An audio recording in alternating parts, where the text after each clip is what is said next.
Hello दोस्तों, मैं शालू अग्रवाल आज आपको कक्षा 10 का पाठ राम लक्ष्मण परशुराम संवाद का भावार्थ समझाऊंगी। यह पाठ रामचरितमानस के बाल कांड का एक अंश है और इसे गोस्वामी तुलसीदास जी ने लिखा है। इस पाठ में राम और लक्ष्मण जी जब सीता जी के स्वयंवर में गए थे, तब वहां जाकर उन्होंने जब शिव धनुष को तोड़ दिया था, तो मुनि परशुराम वहां पर आ गए थे और जिसने भी शिव धनुष को तोड़ा उसको दंड देना चाहते थे, क्योंकि शिव उनके आराध्य देव थे और शिव का धनुष किसी ने तोड़ा, ये बात मुनि परशुराम सहन नहीं कर सकते थे। तो जब गुस्से में मुनि परशुराम वहां पहुंचे तो राम और लक्ष्मण से उनकी शिव धनुष को लेकर जो भी बातें हुई वही इस पाठ में दर्शाई गई है। तो चलिए पाठ शुरू करते हैं। राम लक्ष्मण परशुराम संवाद। नाथ शंभुधनु भंजनिहारा, होहि केउ एक दास तुम्हारा। यहाँ श्री राम परशुराम जी से कह रहे हैं, मुनि परशुराम जब गुस्सा होकर स्वयंवर में आ गए थे कि उनके आराध्य देव शिव का धनुष किसने तोड़ा है, तो राम की बात का जवाब देते हुए कहते हैं कि नाथ, हे नाथ, शंभुधनु शिव जी का धनुष भंजनी हारा, जिसने भी तोड़ा है। तोड़ना, भंजन करना मतलब तोड़ना। हो ही केहू एक दास तुम्हारा, वो होगा कोई एक दास तुम्हारा, मतलब तुम्हारा ही कोई एक दास होगा। हो ही केहू एक दास तुम्हारा, तुम्हारा ही एक कोई दास होगा। आयसु कहा कहिए किन मोही, सुनी रिसाई बोले मुनि कोही। आप मुझसे कहिए कि क्या आज्ञा है। सुनी रिसाई बोले मुनि कोही। यह सुनकर गुस्से में मुनि क्रोध के साथ बोले। कोही मतलब क्रोध, रिसाई मतलब गुस्से में। सेवकू जो सो, सेवकू सो जो करे सेवकाई। सेवक तो वो होता है जो सेवा करता है। अरि करनी करी करिए लड़ाई। अरि करनी मतलब जो दुश्मनी करता है, दुश्मनी वाले काम करता है, शत्रुता वाले काम करता है, उसके साथ तो लड़ाई ही करनी पड़ती है। करी, करी मतलब करनी पड़ती है लड़ाई। सुनो राम जेहि शिव धनु तोरा, सहस बाहु सम सो रिपु मोरा। सुनो राम यानी कि सुनो राम, जेहि जिसने भी शिव धनु मतलब शिव जी का धनुष तोड़ा, तोड़ा, तोड़ा का मतलब होता है तोड़ा, जिसने भी शिव का धनुष तोड़ा है। सहस बाहु सम, सहस बाहु एक राजा का नाम है जो परशुराम का शत्रु था। उसके समान, सम मतलब उसके समान। सो रिपु मोरा, वो मेरा शत्रु है। रिपु मतलब शत्रु है, मोरा मतलब मेरा। जैसे मेरा सहस बाहु शत्रु था, उसी के समान वो भी मेरा शत्रु होगा जिसने शिव का धनुष तोड़ा है। सो बिलगाऊ बिहाई समाजा, नैते मारे जय है सब राजा। वो, सो मतलब वो, जिसने भी ये शिव का धनुष तोड़ा है, वो बिलगाऊ मतलब अलग होकर, बिहाई समाजा सारे समाज से अलग होकर खड़ा हो जाए, यानी कि मेरे सामने आ जाए। न तो, नहीं तो मारे जाएंगे, मारे जय है मतलब मारे जाएंगे सारे के सारे राजा, जहाँ जो भी यहाँ पर जितने भी राजा बैठे हैं वो सब मारे जाएंगे अगर वो मेरे सामने नहीं आया अलग होकर। बिलगाऊ का मतलब होता है अलग होकर, पूरे समाज में से वो अलग होकर मेरे सामने आ जाए।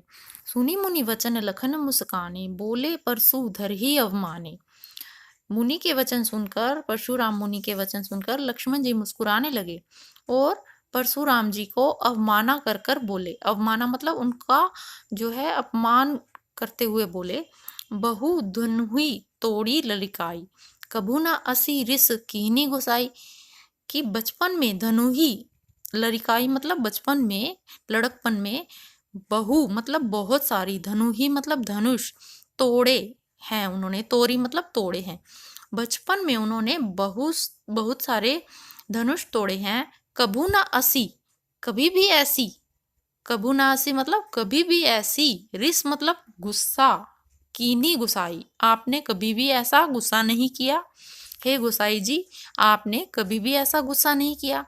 यही धनु पर ममता के ही हेतु, यही धनु मतलब इसी धनुष पर, ममता के ही हेतु मतलब प्यार किस लिए है इतना, के ही हेतु मतलब किस कारण से ऐसा प्यार है आपको इस धनुष से कि आपने गुस्सा किया। सुनी रिसाई कह भृगुकुल केतु, ये बात सुनकर रिसाई मतलब गुस्सा आ गया, और भृगु मतलब भृगु के कुल का जो ध्वजा है वो बोले, मुनि जो है वो बोले, भृगु के कुल का होने के कारण मुनि परशुराम को भृगु कुल केतु बोला है, यानी कि भृगु के कुल का जो नाम रोशन करने वाले हैं, ध्वजा के समान, झंडे के समान, एक पताका के समान उनका नाम है, इसलिए उनको बोला है भृगु कुल केतु। रे नृप बालक काल बस बोलत तो ही न संभार, हे राजा के पुत्र तू काल के बस है, यानी कि तेरी जो मृत्यु है वो निकट आ चुकी है, इसीलिए तू संभाल कर नहीं बोल रहा, यानी कि तुझे बोलने का पता नहीं है, तू किसके सामने बोल रहा है। धनु ही सम त्रिपुरारी धनु विदित सकल संसार, जिसको सारा संसार जानता है, विदित मतलब जानता है, सकल मतलब सारा संसार, जिसको सारा संसार जानता है, त्रिपुरारी धनु ऐसे शिव के धनुष को, त्रिपुरारी धनु मतलब शिव के धनुष को जिसको सारा संसार जानता है। धनु ही सम, धनु ही सम मतलब छोटे छोटे धनुषों के समान समझता है, जो बच्चे खेलते हैं उनके समान तू शिव जी के धनुष को समझता है जिसको सारा संसार जानता है। लखन का हंसी हमरे जाना, सुनो देव सब धनुष समाना। तो लक्ष्मण जी कहते हैं, हंस कर कहते हैं, हंसी मतलब हंस कर, कहा मतलब कहते हैं, हमरे जाना मेरे जानने में तो, मेरी नॉलेज में तो, सुनो देव हे देव सुनिए, सब धनुष समाना सब धनुष एक समान है, मेरी नॉलेज में तो सब धनुष एक समान है, मेरे जानने के अनुसार तो सब धनुष मुझे तो एक जैसे लगते हैं। का क्षति लाभ जून धनु तोरे, क्या का मतलब क्या, क्षति मतलब हानि, क्या हानि होगी मुझे, लाभ मतलब क्या लाभ होगा, मेरा क्या हानि और क्या लाभ, जून धनु तोरे, इस धनुष को तोड़ने से मेरा क्या हानि होगी और क्या लाभ होगा। देखा राम नयन के भोरे, इस धनुष को राम ने, श्री राम ने नयन के धोखे में ऐसा समझा कि ये नया है, नयन मतलब नया, नया समझकर, भोरे मतलब धोखे से, नयन नयन के भोरे मतलब नए के धोखे से उन्होंने सोचा कि ये नया है, तो श्री राम ने उसको छुआ, छुअत टूट रघुपति न दोसु, तो जैसे ही छुआ, छुअत मतलब छुआ, टच किया उसको तो वो टूट गया।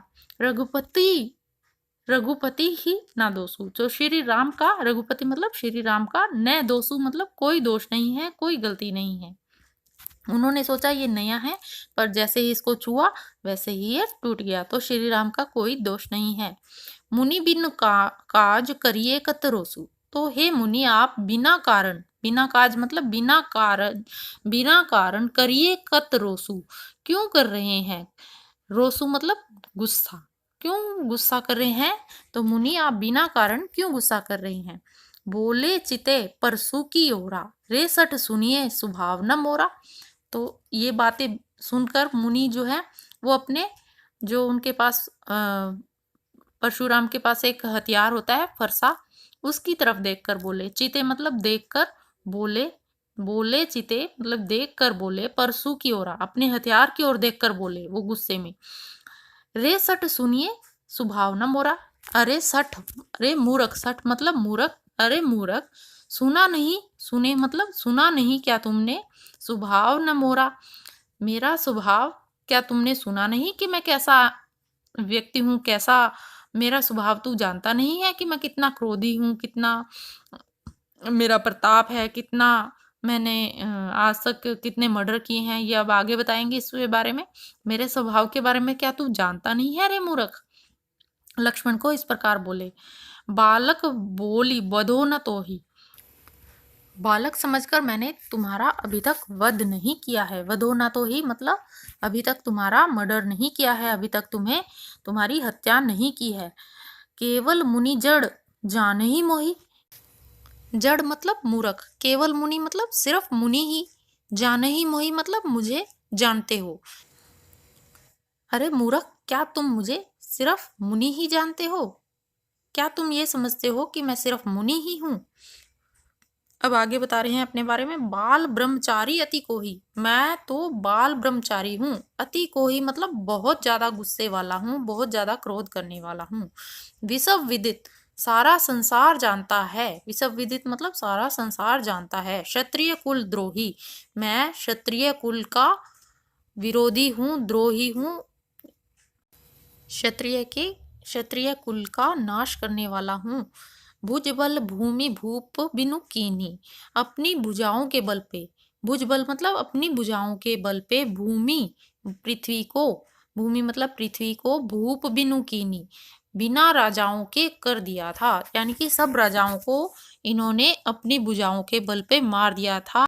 सब राजाओं को मारकर पृथ्वी को राजाओं के बिना कर दिया था।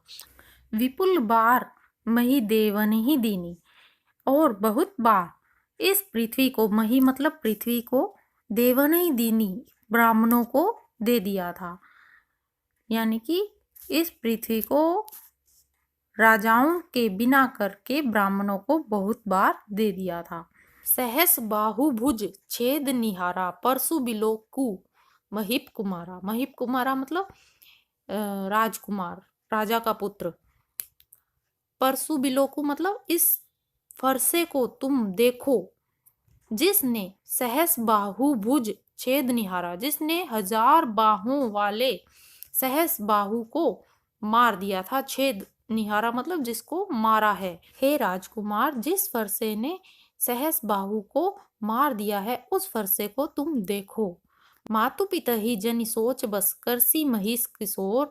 हे राजकुमार, तुम अपने माता पिता को सोच के बस में मत करो, यानी कि उनको इतना दुख मत दो, क्योंकि मैं अगर तुम्हें मार दूंगा तो वो शोक के सागर में डूब जाएंगे, वो दुखी हो जाएंगे, इसलिए उनको दुखी मत करो। गर्भन के अर्भक दलन परसु मोर अति घोर। परसु फरसा जो उनका हथियार था, मोर मतलब मेरा, अति घोर मतलब बहुत अधिक भयानक है। मेरा फरसा बहुत अधिक भयानक है। गर्भन के अर्भक दलन इतना अधिक भयानक है कि इसके डर से गर्भ के अंदर पल रहे बालक भी मर जाते हैं। यानी कि इसके डर से जो स्त्रियां होती हैं उनका गर्भ गिर जाता है, उनका मिसकैरेज हो जाता है। तो इस तरह से परशुराम जी अपने स्वभाव के बारे में, अपने फरसे के बारे में, अपने प्रताप के बारे में लक्ष्मण जी को बता रहे थे। एक तरह से उनको डरा रहे थे, और जो भी अपराधी है उसको कह रहे थे कि सामने आ जाए, वरना सबको वो मार देंगे। धन्यवाद। बाकी की वीडियो नेक्स्ट पार्ट में। अगर आपको वीडियो अच्छी लगी तो इसे लाइक कीजिए, शेयर कीजिए और मेरे चैनल को सब्सक्राइब करना ना भूलिए।